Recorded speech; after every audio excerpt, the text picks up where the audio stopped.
ಶಂಕರಪ್ಪ ಅಂತನ.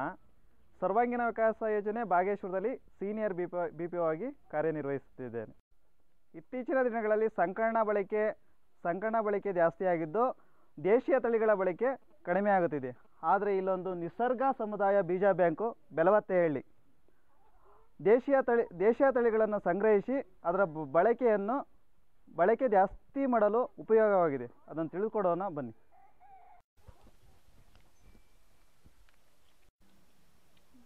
ನಿಸರ್ಗ ಸಮುದಾಯ ಬೀಜ ಬ್ಯಾಂಕಿನ ನಿಸರ್ಗ ಸಂಘದ ಪ್ರತಿನಿಧಿಯಾದ ಚಂದ್ರಮ್ಮ ಅವರು ಬಂದಿದ್ದಾರೆ. ಅವರನ್ನು ದೇಶೀಯ ತಳಿಗಳ ಬಗ್ಗೆ ತಿಳಿದುಕೊಳ್ಳೋಣ ಬನ್ನಿ.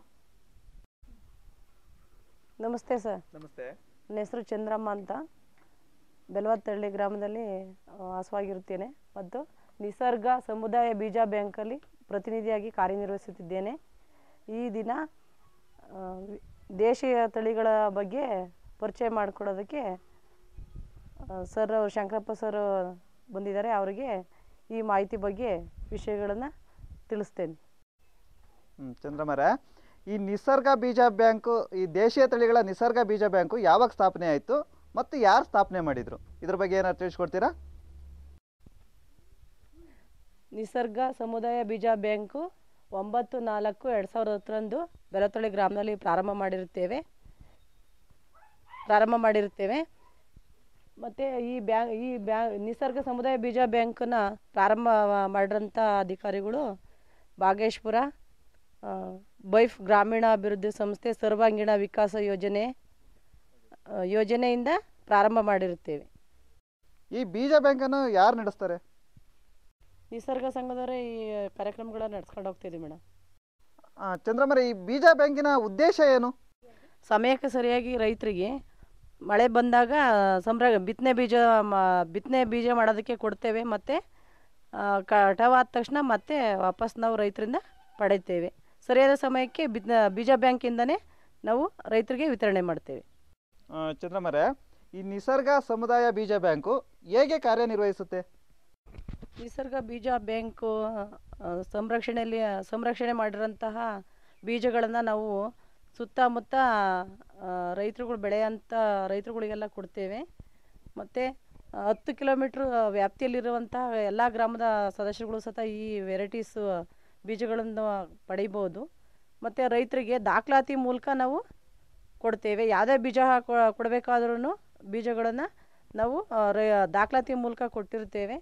ದಾಖಲಾತಿ ಮೂಲಕ ನಾವು 1 kg ನಾವು ಒಬ್ಬರ ರೈತರಿಗೆ ಕೊಟ್ಟರೆ ಮತ್ತೆ 2 ಪಟ್ಟಾಗಿ ಕಟಾವಾಗಿ ಬೆಳೆದಂಥ ಬೀಜನ ಮತ್ತೆ 2 ಪಟ್ಟಾಗಿ ಪಡೆದು ನಮ್ಮ ಬೀಜ ಬ್ಯಾಂಕ್ನಲ್ಲಿ ಶೇಖರಣೆ ಮಾಡ್ಕೊಳ್ತೇವೆ. ಅಂದರೆ 1 kg ಕೊಟ್ಟರೆ ಅವ್ರದ್ದು ಬೆಳೆದಾದ ನಂತರನೇ 2 kg ತಗೋತೀರಾ ಅಂತ ಆಯಿತು ನೀವು? ಹೌದು ಸರ್. ನಾವೀಗ ರೈತರಿಗೆ 1 ಪಟ್ಟಾಗಿ ನಾವು ಬೆಳೆ ಕೊಟ್ಟಿರ್ತೇವೆ. ಮತ್ತು ಅವರು ಬೆಳೆದಾಗ ಮತ್ತೆ 2 ಪಟ್ಟಾಗಿ ನಮಗೆ ಕೊಡಬೇಕು ಅಂತ ನಾವು ಸಂಘದ ಮೂಲಕ ಒಂದು ಮೀಟಿಂಗ್ ಮಾಡಿ ಅವ್ರಿಗೆ ಮಹಿಳೆಯರಿಗೆ ಮತ್ತು ರೈತರುಗಳಿಗೆ ಎಲ್ರಿಗೂ ಬೆಳೆಯೋದಕ್ಕೆ ಅವಕಾಶ ಇದೆ ಸರ್. ಅವರು 2 kg ಕೊಟ್ಟಾದ್ಮೇಲೆ ನೀವು ದಾಖಲೆ ಮಾಡ್ಕೋತೀರಾ ಅಂತನಾ? ಹೌದು ಸರ್. 1 kg ಕೊಟ್ಟ ತಕ್ಷಣನೇ ಅವರಿಗೆ ನಾವು ದಾಖಲಾತಿ ಮಾಡ್ಕೊಂಡು ಅವ್ರಿಗೆ ಏನೇನು ವೆರೈಟೀಸ್ ಕೊಟ್ಟಿರ್ತೀವಿ ಇದನ್ನು ಕೊಟ್ಟಿರ್ತೇವೆ, ದಾಖಲಾತಿ ಮಾಡ್ಕೊಂಡಿರ್ತೇವೆ. ಈ ನಿಸರ್ಗ ಬೀಜ ಬ್ಯಾಂಕಿಗೆ ನೀವು ದೇಶೀಯ ತಳಿಗಳನ್ನು ಮಾತ್ರ ತಗೋತೀರಾ, ಇಲ್ಲ ಹೈಬ್ರಿಡ್ ಬೀಜ ಏನಾರನ್ನ ತೆಗೆದುಕೊಳ್ತೀರಾ ನೀವು ಅಂತನಾ? ನಾವು ದೇಶೀಯ ಬೀಜಗಳು ಮಾತ್ರ ತಗೊತೀವಿ ಸರ್. ಹೈಬ್ರಿಡ್ ತಳಿಗಳಂತ ನಾವೇನು ಯಾವುದೇ ಇದಕ್ಕೂ ಶೇಖರಣೆ ಮಾಡ್ಕೊಳ್ಳೋದಿಲ್ಲ.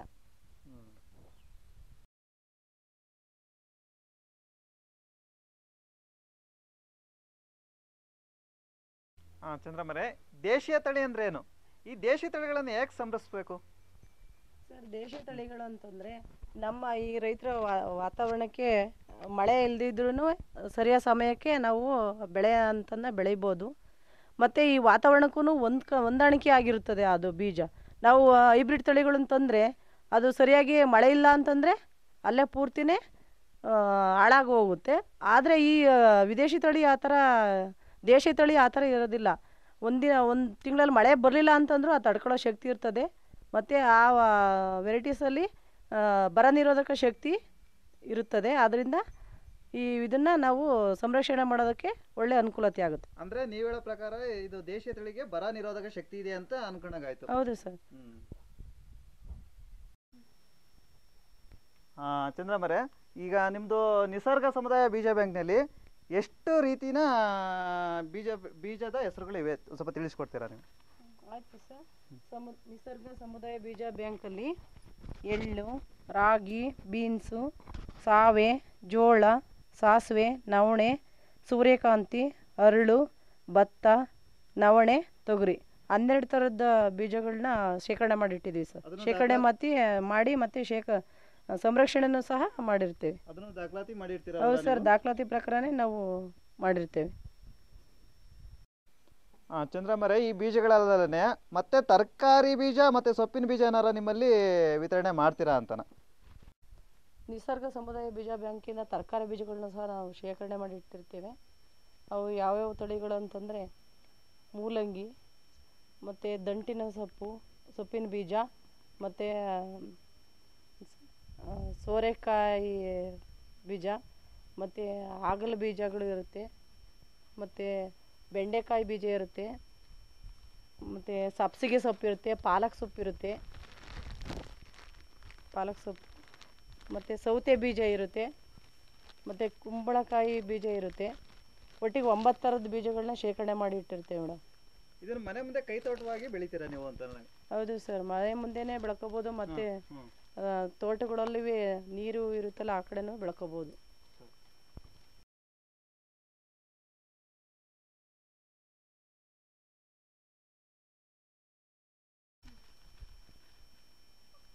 ಈಗ ಈ ಥರ ಪ್ಯಾಕ್ ಮಾಡಿದಿರಲ್ಲ, ಇದ್ರ ಬೆಲೆ ಎಷ್ಟಾಗ್ಬೋದು? ನಿಮ್ಮ ಸಂಘದಿಂದ ತಯಾರು ಮಾಡಿದಿರಲ್ಲ, ಇದ್ರ ಬೆಲೆ ಎಷ್ಟಾಗ್ಬೋದು? 9 ಥರದ ಬೀಜಗಳು ಶೇಖರಣೆ ಮಾಡಿರ್ತೇವೆ ಸರ್. ಅದೊಂದು ಪ್ಯಾಕ್ ಇರುತ್ತೆ, ಅದಕ್ಕೆ 150 ರೂಪಾಯಿ ಇರುತ್ತೆ ಒಂದು ಪ್ಯಾಕೇಜಿಗೆ. ಅದನ್ನು ತಗೊಂಡವ್ರು ರೈತರ ಮಹಿಳೆಯರು ಎಲ್ಲರೂ ಈ ಬೀಜ ಬ್ಯಾಂಕಿಂದ ಪಡೆದು ಬೆಳಿಬೋದು. ನಿಸರ್ಗ ಬೀಜ ಬ್ಯಾಂಕಿಂದ ಇಷ್ಟು ವೆರೈಟೀಸ್ ಬೀಜಗಳನ್ನ ನಾವು ಕಲೆಕ್ಟ್ ಮಾಡ್ಕೊಂಡಿರ್ತೇವೆ ಮತ್ತು ಸಂರಕ್ಷಣೆ ಮಾಡ್ಕೊಂಡಿರ್ತೇವೆ.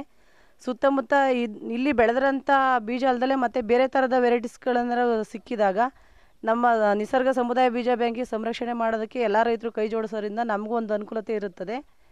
ಆದರೆ ಎಲ್ಲರೂ ಒಟ್ಟಿಗೆ ಸೇರಿ ಅನುಕೂಲತೆ ಮಾಡಿದಾಗ ನಮ್ಮ ಬೀಜ ಬ್ಯಾಂಕಿಗೆ ಒಂದು ಒಳ್ಳೆಯ ಇದನ್ನು ಪಡೀಬೋದು, ಹೆಸರನ್ನು. ಮತ್ತು ಅದೇ ಬೀಜನ ಶೇಖರಣೆ ಮಾಡಿ ಎಲ್ಲ ರೈತರುಗಳು ಬೆಳೆಯೋದಕ್ಕೆ ನಾವು ಅವಕಾಶ ಕೊಡ್ತೇವೆ. ಸಮುದಾಯದಲ್ಲಿ ಇದ್ದಂಥ ಸಂಘದ ಸದಸ್ಯರುಗಳಿಗೆ ಮಾತ್ರ ಅವಕಾಶ ಇಲ್ಲ ಅಂತಲ್ಲ, 10 ಕಿಲೋಮೀಟ್ರ್ ಒಳಪಟ್ಟಿರೋಂಥ ಎಲ್ಲ ರೈತರುಗಳು ಈ ಸದುಪಯೋಗನ ಪಡೆದುಕೊಳ್ಳಬೇಕೆಂದು ತಮ್ಮ ರೈತ ಸಮುದಾಯಕ್ಕೆ ನನ್ನ ಅಭಿನಂದನೆಗಳು. ನಾವು ಹಿಂದಿನಿಂದಲೂ ಬೀಜ ಬ್ಯಾಂಕ್ ಶೇಖರಣೆ ಮಾಡಬೇಕಾದ್ರೆ ಮೊದಲು ಚೀಲಗಳಲ್ಲಿ ಮತ್ತು ಮಡಕೆಗಳಲ್ಲಿ ಜಾಸ್ತಿ ನಾವು ಬಳಸ್ತಾ ಇದ್ವಿ. ಆವಾಗ ಯಾವ ತೊಂದರೆನೂ ಮತ್ತು ಬೀಜಗಳಿಗೆ ಏನೂ ಇದು ಬರ್ತಿರಲಿಲ್ಲ, ರೋಗಗಳೇನು. ಇವಾಗಲೂ ನಾವು ಅದೇ ರೀತಿಯಲ್ಲಿ ನಮ್ಮ ಬೀಜ ಬ್ಯಾಂಕಲ್ಲೂ ಸಹ ನಾವು ಮಡಕೆಗಳಲ್ಲೇ ಶೇಖರಣೆ ಮಾಡ್ತಿದ್ದೇವೆ. ಬೇರೆ ಇದನ್ನು ನಾವು ಬಳಸ್ತಾ ಇಲ್ಲ. ಮತ್ತು ಪ್ರತಿ ಒಂದೊಂದು ಮಡಕೆನಲ್ಲೂ ಒಂದೊಂದು ಥರದ ಬೀಜಗಳನ್ನೇ ಶೇಖರಣೆ ಮಾಡಿರ್ತೀವಿ. ಮತ್ತು ಡಬ್ಬುಗಳಲ್ಲೂ ಚಿಕ್ಕ ಬಾಟ್ಲಿಗಳಲ್ಲೂ ಸಹ ಶೇಖರಣೆ ಮಾಡಿ ಇಟ್ಟಿದ್ದೀವಿ. 1/4 kg ಥರ ಶೇಖರಣೆ ಮಾಡಿ ಇಟ್ಟಿರ್ತೀವಿ. ಬದನೆಕಾಯಿ ಎಲ್ಲ ಶೇಖರಣೆ ಮಾಡಿ ಇಟ್ಟಿರ್ತೀವಿ.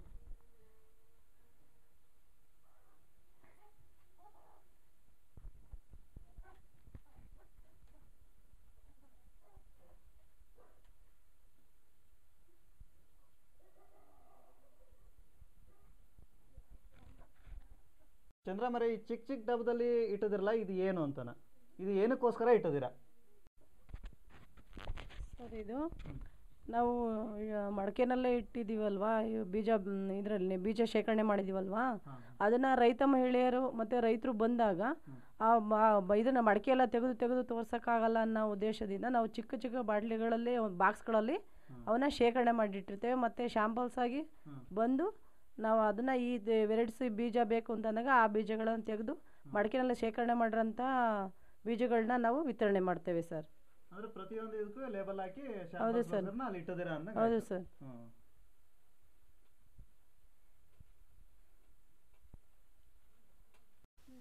ಚಂದ್ರಮರೆ, ನಿಸರ್ಗ ಸಮುದಾಯ ಬೀಜ ಬ್ಯಾಂಕಿನಲ್ಲಿ ದೇಶೀಯ ತಳಿಗಳನ್ನು ಹೇಗೆ ಸಂಗ್ರಹಿಸಿಟ್ಟಿದ್ದೀರಾ ಮತ್ತು ಅದನ್ನು ಹೇಗೆ ಉಪಯೋಗಿಸಬೇಕು ಅನ್ನೋದನ್ನು ಸವಿಸ್ತರವಾಗಿ ತಿಳಿಸ್ಕೊಟ್ಟಿದ್ದೀರಾ. ಇದರ ಪರವಾಗಿ ನಮ್ಮ ಬೈಪ್ ಸಂಸ್ಥೆ ಸರ್ವಾಂಗೀಣ ವಿಕಾಸ ಯೋಜನೆಯಿಂದ ಮತ್ತು ಡಿಜಿಟಲ್ ಗ್ರೀನ್ ವತಿಯಿಂದ ನಿಮಗೆ ಅಭಿನಂದನೆಗಳನ್ನು ಸಲ್ಲಿಸ್ತೀನಿ.